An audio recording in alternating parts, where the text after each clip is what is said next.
if you repeat something 3 times, it's most likely to stick.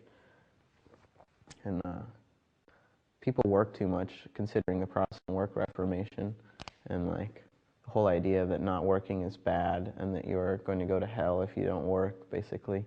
And yeah. So I mean, I just like wanted to embody that trusting in your hobbies in my lifetime, I've learned, is more important than anything that you could do for anyone else's system. You don't need the boss needs you.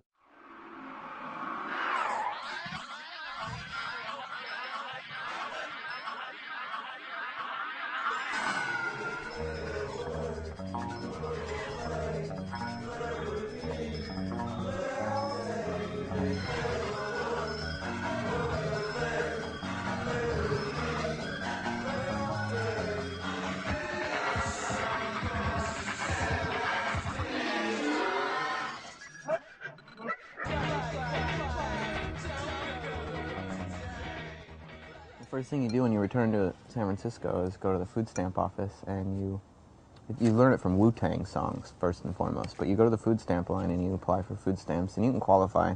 If you have money in the bank account, you take all of it out that day. You don't put it back in the bank. Then the other method for surviving is asking lots of friends where you can stay. Usually it's like Berkeley. There's this school bus that my friend over there told me about that you can squat, but I've been staying with other friends in the city.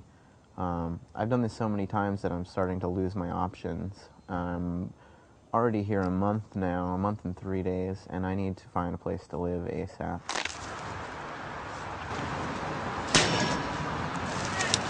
Let's go. Time to go.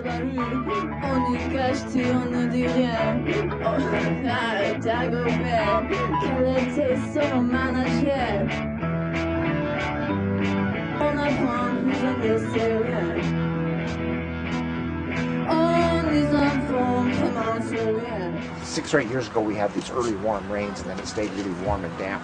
I got the whole park everywhere with hundreds of kinds of mushrooms. And this year, I'm expecting the same thing. They're all part of the same web. I bet you everything in here is interconnected by a large rhizome underground of that white shit. It makes the ground really strong, too, so it won't break down in, like a landslide. It's all beneficial. It's a big circle of life. White alder. The wood from this, in particular, I don't want to break it off, but the wood from this in particular is the best food supply for all cyanesian and azarescent mushrooms, the most psychedelic of the psilocybin family. When we get further along, we have to take the mushrooms before we go look for the mushrooms. That includes you.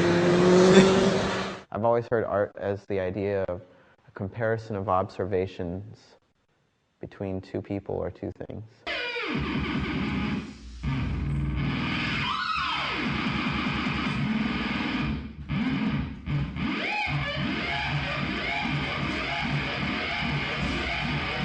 My signs and how I compare them against other things, and you can react against them however you want. But ultimately, I'm stylized against the things I know and love, and then regurgitating them in this sort of collage, but attempting to just illuminate them for a moment or two, to share them.